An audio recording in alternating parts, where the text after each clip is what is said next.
Good morning. Shri કન્યા primary વિદ્યાલય ધોરણ 6 વિષય ગણિત. હવે આપણે એમાં જોઈએ પાઠ નંબર 8 દશાંશ સંખ્યા. બરાબર. હવે એમાં જોઈએ આપણે સ્વાધ્યાય 8.4. સ્વાધ્યાય 8.4 ની અંદર શું કહે છે? દશાંશનો ઉપયોગ કરી રૂપિયાના સ્વરૂપે દર્શાવો. બરાબર. પૈસા આપ્યા છે, પૈસાને શેમાં ફેરવવાના કહે છે? રૂપિયામાં ફેરવવાનું કહે છે. તો ચાલો આપણે દાખલા ગણીએ અને જોઈએ.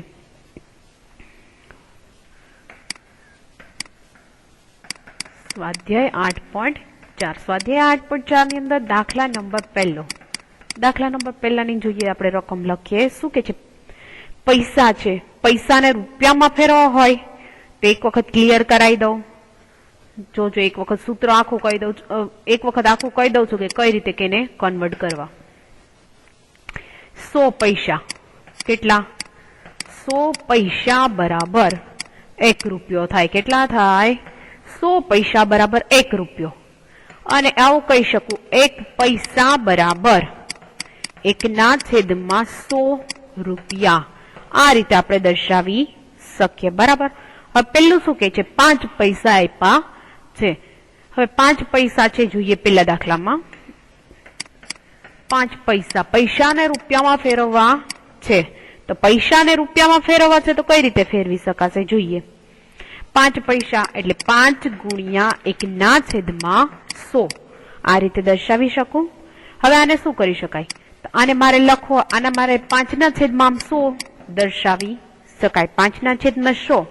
હવે સીધા આના છેદ ઉડાડે નહીં, કેમ કે છેદ ઉડાડીએ તો આપણને થોડું અઘરું પડે, પણ સીધું 0.05 રૂપિયા તરીકે દર્શાવી શકાય. બરાબર. હવે એ જ રીતે આપણે એનો બીજો દાખલો જોઈ લઈએ. બીજા દાખલાની રકમ શું કે છે? 75 પૈસા. બાજુમાં દાખલો કર્યો એ જ કન્ડિશન થી દાખલો કરવાનો છે. 75 પૈસા, 75 ગુણ્યા 1/100. એટલે અહીં શું કરશો? 75/100 લ્યો. 75/100 લીધા. અને લખવું હોય તો 0.75 રૂપિયા દર્શાવી શકાય. હવે એ જ રીતે આપણે જોઈએ દાખલા નંબર 3. દાખલા નંબર 3 ની આપણે રકમ જોઈએ. શું કે છે? 20 પૈસા. પૈસા છે, પૈસાને રૂપિયામાં ફેરવવા છે એટલે જોઈએ 20 ગુણ્યા 1/100. બરાબર. 20 ગુણ્યા 1/100. એટલે આને મારે લખવું હોય તો 20/100 લખી શકાય. પણ આને મારે ફેરવવા હોય તો 0.20 રૂપિયા દર્શાવી શકાય. બરાબર. એ જ રીતે આપણે ચોથો દાખલો જોઈએ. ચોથા દાખલામાં શું કે છે? 50 રૂપિયા. અને કેટલા પૈસા આપ્યા છે? 90 પૈસા આપ્યા છે. એટલે બંનેને સાથે ફેરવવાના છે. જોઈએ આપણે જોઈએ, આપણે 50 રૂપિયા આપ્યા છે એટલે 50 રૂપિયાના તો 50 રૂપિયા એમનેમ રાખીએ. હવે 90 પૈસા છે એને ફેરવવાના છે. શું છે? 90 પૈસાને આપણે ફેરવીએ. 90 પૈસાને કઈ રીતે ફેરવીએ છીએ જોઈએ. આ 50 રૂપિયાના 50 રૂપિયા એમનેમ રહેવા દો, પ્લસ 90 ગુણ્યા 1/100. હવે લખીએ તો હવે બાજુમાં રૂપિયા લખી શકાય. બરાબર. હવે 50 રૂપિયાના 50 રૂપિયા એમનેમ પ્લસ 90/100 રૂપિયા. આ રીતે દર્શાવી શકાય. હવે પોઈન્ટ લેવા પડે. બરાબર. 50 રૂપિયા પ્લસ અહીં શું કરી શકાય? 0.90 રૂપિયા. આ રીતે દર્શાવી શકાય. તો હવે જોઈએ આને. આને લખવું હોય તો કઈ રીતે લખી શકાય? અહીં 90 છે, ખાસ કરીને જોજો, 60 નથી. હવે શું લખી શકાય? આને 50.90 રૂપિયા દર્શાવી શકાય. કેટલા દર્શાવી શકાય? 50.90 રૂપિયા. બરાબર. આનો જવાબ એવો થાય. ત્યાર પછીનો આપણે જોઈ લઈએ દાખલા નંબર એમાં 5મો છે એ. 5મા દાખલાની રકમ શું કહે છે? 725 પૈસા. પૈસા આપ્યા છે, પૈસાને રૂપિયામાં કન્વર્ટ કરવાના છે. તો કઈ રીતે કરશું? 725 ગુણ્યા 1/100 લખી શકીએ. એટલે સીધા ડાયરેક્ટ લખીએ 725/100. શું કરાય? 2 0 છે એટલે 2 સંખ્યા પછી પોઈન્ટ મૂકીએ એટલે 7.25 આવું લખી શકાય. એટલે કે 7 રૂપિયા અને 25 પૈસા આ દ્વારા આપણે દર્શાવી શકીએ. 7.25 કહી શકીએ. હવે એ જોયું. હવે ત્યાર પછી આપણે જોઈએ એમાં દાખલા નંબર બીજો. દાખલા નંબર બીજામાં શું કે? દશાંશનો ઉપયોગ કરી અને મીટર સ્વરૂપે દર્શાવો. બરાબર, સેમી આપ્યું છે, સેમીને તમારે શેમાં કન્વર્ટ કરવાનું છે? મીટરમાં કન્વર્ટ કરવાનું કે છે. તો ચાલો આપણે દાખલા દ્વારા જોઈએ.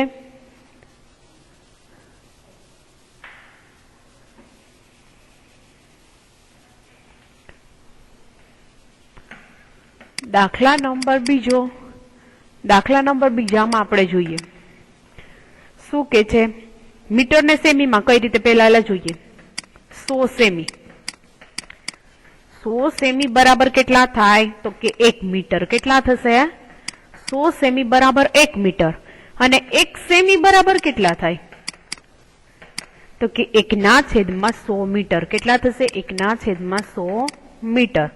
બધા દાખલામાં આ ધ્યાન રાખવાનું રહેશે. આ ઉપર જ આપણે દાખલા આગળ વધશું. જોઈએ પહેલો દાખલો. દાખલા નંબર પહેલાની આપણે રકમ જોઈએ.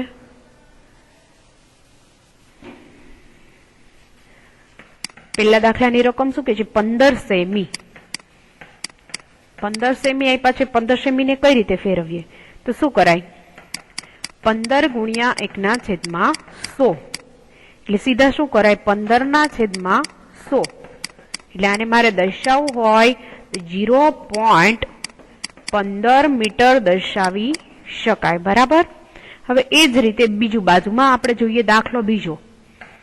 દાખલા બીજાની રકમ શું છે? 6 સેમી. બાજુમાં દાખલો કર્યો તો સેમ એજ કન્ડિશન છે. 6 ગુણ્યા 1/100. એટલે 6/100 તમે લખી શકો 100. પોઈન્ટમાં ફેરવવા છે 0.06 મીટર દર્શાવી શકાય. હવે એ જ રીતે આપણે જોઈએ દાખલા નંબર 3. દાખલા નંબર ત્રીજો. દાખલા નંબર ત્રીજામાં શું જોઈએ? દાખલા નંબર ત્રીજાની રકમ છે 2 મીટર અને 45 સેમી. બરાબર. હા, મીટર આપ્યા છે એટલે 2 મીટરના મીટર એમનેમ રહેવા દો. પ્લસ 45 સેમી છે. સેમીને હવે આપણે શું કરવું પડશે? મીટરમાં કન્વર્ટ કરવા પડશે. કઈ રીતે કરશું? 2 મીટરના એમનેમ 45 ગુણ્યા 1/100. હવે હું મીટર લખી શકું. બરાબર. હવે 2 મીટરના મીટર એમનેમ રહેવા દો. 45/100 મીટર. બરાબર. આ રીતે દર્શાવી શકાય. હવે આ રીતે દર્શાવ્યા પછી આપણે ત્યાર પછીનું જોઈએ તો કે 2 મીટરના 2 મીટર એમનેમ. બરાબર. 0.45 મીટર થયું. હવે આ બંનેનો શું કરી લેવાય? પ્લસ. એટલે 2.45 મીટર દર્શાવી શકાય. બરાબર. હવે આપણે ત્યાર પછીનો દાખલો જોઈએ. દાખલા નંબર 4. દાખલા નંબર 4 ની રકમ જોઈએ. દાખલા નંબર 4 માં આપણને શું કહે છે? તો કે 9 મીટર અને 7 સેમી. ઉપર દાખલો કર્યો સેમ એજ કન્ડિશન છે. 9 મીટર છે એટલે આપણે 9 મીટરના મીટર એમને લખી લઈએ. પ્લસ 7 સેમી છે. સેમીને હવે શું કરશું? હું મીટરમાં ફેરવીશ. તો જોઈએ 9 મીટર પ્લસ 7 સેમી છે અને મીટરમાં ફેરવવા છે એટલે 1/100 મીટર લખીશ. ત્યાર પછી જોઈએ 9 મીટરના મીટર એમનેમ રહેવા દો. 7/100 લખો 100. કેટલા લખશો? 100 મીટર. હવે ત્યાર પછી જોઈએ 9 મીટર પ્લસ, હવે આને લખવો હોય તો 0.07 મીટર દર્શાવી શકાય. બરાબર છે. આ રીતે દર્શાવાય. હવે શું કરશું? બંનેનો પ્લસ કરી લેશું. બંનેનો પ્લસ કરી અને જોઈએ તો કેટલા થશે? 9.07 મીટર દર્શાવી શકાય. તો આ દાખલાનો આપણે અહીંયા જવાબ છે એ ક્લિયર થશે. હવે ત્યાર પછીનો દાખલો જોઈએ. એમાં 5મો દાખલો ઈ. બરાબર. તો ઈ ની રકમ શું કે છે? ઈ દાખલો છે 419 સેમી. સેમીમાં આપ્યો છે. હવે જોઈએ સેમીમાં એ જ રીતે ઉપર આપણે દાખલા કર્યા એ જ 419 ગુણ્યા 1/100. ત્યારે તમે મીટર દર્શાવી શકો. 419/100 મીટર. બરાબર. એટલે શું થાય? 4.19 મીટર જવાબ ક્લિયર થશે. કેટલા થશે? 4.19 મીટર તમારો જવાબ છે ક્લિયર થાય. હવે ત્યાર પછી આપણે જોવાનું છે ત્રીજો દાખલો. ત્રીજા દાખલામાં શું કે છે આપણે ખાસ કરીને જોઈએ. દશાંશનો ઉપયોગ કરી સેમી સ્વરૂપમાં દર્શાવો. મીમીમાં તમને આપ્યું છે, મીમીમાંથી તમારે શેમાં કન્વર્ટ કરવાનું છે? સેમીમાં કન્વર્ટ કરવા માટેનું કીધેલું છે. તો આપણે દાખલા કરી અને જોઈએ.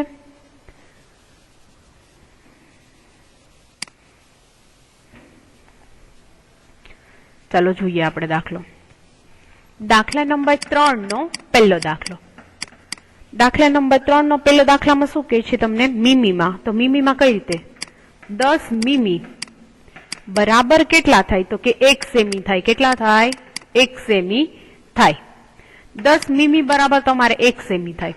ત્યાર પછી આપણે જોઈ લઈએ ને 1 મીમી બરાબર કેટલા થાય? 1/100 સેમી. કેટલા થાય? 1/100 સેમી.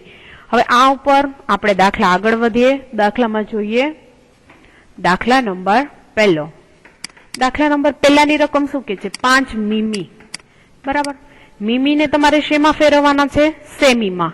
એટલે શું કરશું? 5 ગુણ્યા 1/10. હવે લખી શકાશે સેમી બરાબર. સેમી લખ્યું એટલે શું કરાય? 5/10, કેમ કે 5 એકા 5 થઈ જાય એટલા માટે. તો હવે શું કરાય? 0.5 સેમી આ રીતે દર્શાવી શકાય. એ જ રીતે આપણે જોઈ લઈએ બાજુમાં બીજો દાખલો. 60 મીમી.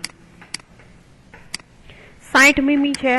60 ગુણ્યા 1/10 સેમી. હવે જોઈએ 60/10. હવે અહીં જોઈ લઈએ સેમી.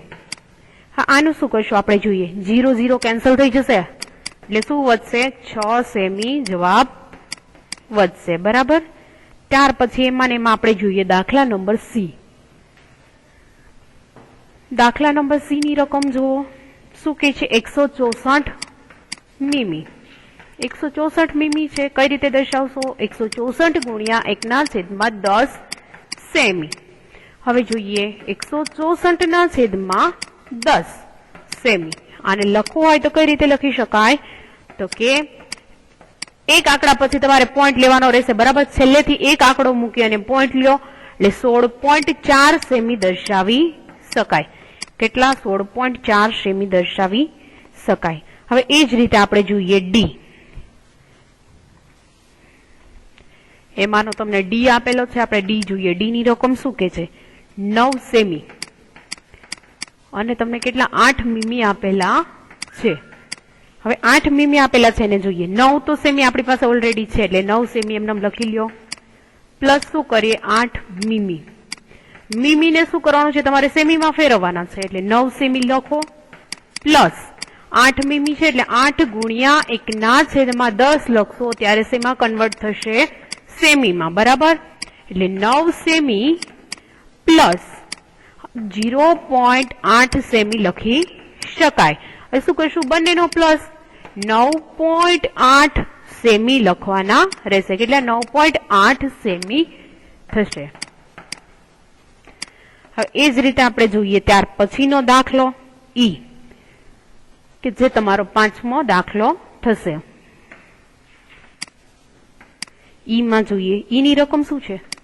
93 મીમી આપેલા છે. મીમીને તમારે શેમાં ફેરવાના છે? સેમીમાં. 93 ગુણ્યા 1/10 લેશો ત્યારે શેમાં કન્વર્ટ થશે? સેમીમાં થશે. હવે જોઈએ 93/10 ત્યારે તમે કેટલા લખી શકો? તો કે 9.3 સેમી દર્શાવી શકાય. કેટલા દર્શાવી શકાય? 9.3 સેમી છે એવું તમે બોલી શકો. આજના લેક્ચરમાં આપણે અહીંયા સુધીનું રાખશું. બાકી રહેલું સ્વાધ્યાય આપણે નેક્સ્ટ લેક્ચરમાં જોશું. Thank you.